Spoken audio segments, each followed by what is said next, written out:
It's pretty wild how the United States will admit that the Israeli government is using U.S. arms to commit various crimes in the Middle East, and then defend said crimes and act like it's not happening whatsoever. This just goes to show that the United States doesn't truly care that the Israeli government is committing human rights violations using US-made weapons, or just committing human rights violations in general. But Yes, thank you. Just to follow up on Kamala's point. Now, you're saying that, okay, they likely broke the law, but not enough to change policy. So what is the point of the report? I mean, in simple terms, what is the point? I think I answered that question, I understand. Saeed. I just want to hear. If you understand, then why are you asking? No, I want to hear, your justification for if you have the report out there, policy is not going to change. There is to be breaking the law and so on. You are That's not likely to what have. that's not what we. Why is it that when any other nation violates international law, the United States wants them to change their policies and stuff, but when the Israeli government violating international law, they have no care whatsoever? That's not what the report says, Said. So The report is public. says they did not likely break the law. The report says, first of all, let me just be clear about what this is. The National Security Memorandum does not impose any new standards. We spelled out the existing standards that have already existed, set by U.S. policy and international law, and that what we expect countries and partners to adhere to when they receive weapons from the United States.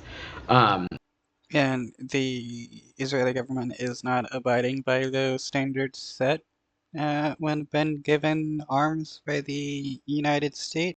So why is the Israeli government not being punished for not abiding by those standards? As it relates to Israel, the report does not determine that Israel has violated international humanitarian law. But we believe through various assessments of instances that it is likely that in these instances they have failed to meet their obligations of meeting international humanitarian law. But that is a process. So in one breath, he said that the Israeli government did not violate international law, and then said that it's reasonable to assume they're not meeting the standards of following international law, which means they're violating international law.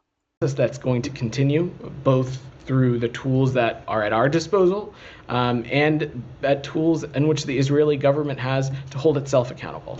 So when the president of Israel, Herzog, says there are no civilians in Gaza, that's what he said. When Gallant says, they're human animals and we're going to wipe out Gaza, those were his words.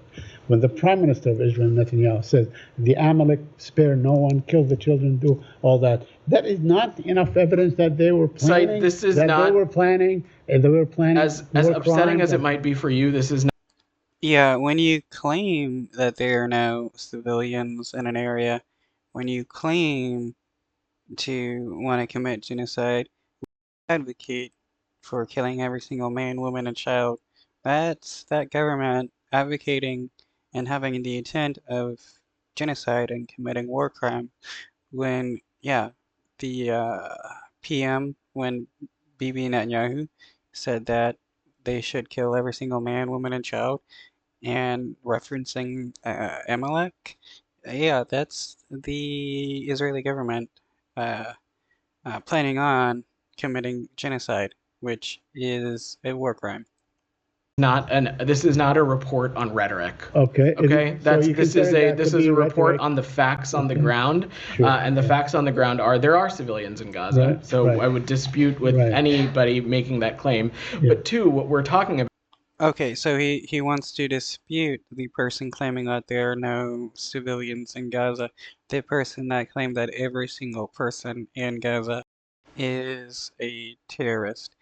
Well, that's going to make the Israeli government pretty mad because they don't believe that whatsoever. about is what the facts are. And the facts are that we are dealing with a belligerent that uses civilians as human shields, has a long track record of co-locating itself with civilians and civilian infrastructure, and thus it has... Okay, that still doesn't justify the Israeli government committing war crimes by killing innocent civilians and stuff. No matter what Hamas does, it does not justify the Israeli government killing men, women, and children, killing babies, destroying people's houses, destroying hospitals and universities, and attacking aid workers and UN staffers, and attacking, UN shelters and stuff like that. No matter what Hamas does, the Israeli government is not justified in committing war crimes.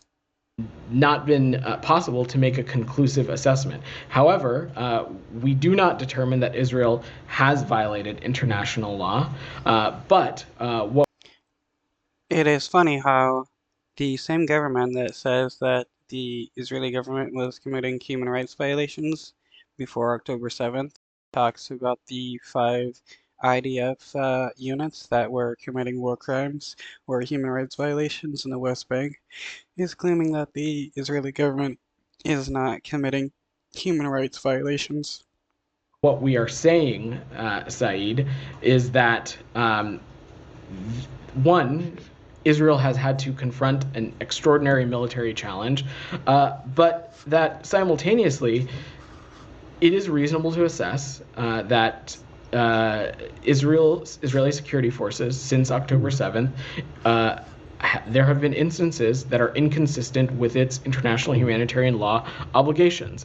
And Again, he is saying in the same breath that the Israeli government isn't committing any kind of human rights violations, while at the same time it's reasonable to assume that they're not following international law, which means that they're committing human rights violations. You can't have your cake and eat it too. You can't say that the Israeli government isn't committing human rights violations while at the same time saying that they're not following international law, which means they're committing human rights violations. the United States will continue to look at instances on the ground through the tools that are at our disposal, but also our partners in Israel have indicated to us that they will continue to take steps to look into this through their own system as well. Yeah, and that's like saying that, cops don't ever murder innocent people. You just gotta let them, investigate themselves and justify their own actions. It doesn't work that way. Yeah, the group of people consistently committing human rights violations will never admit that they're committing human rights violations, just like how the cops will never admit that they're actually murdering innocent civilians and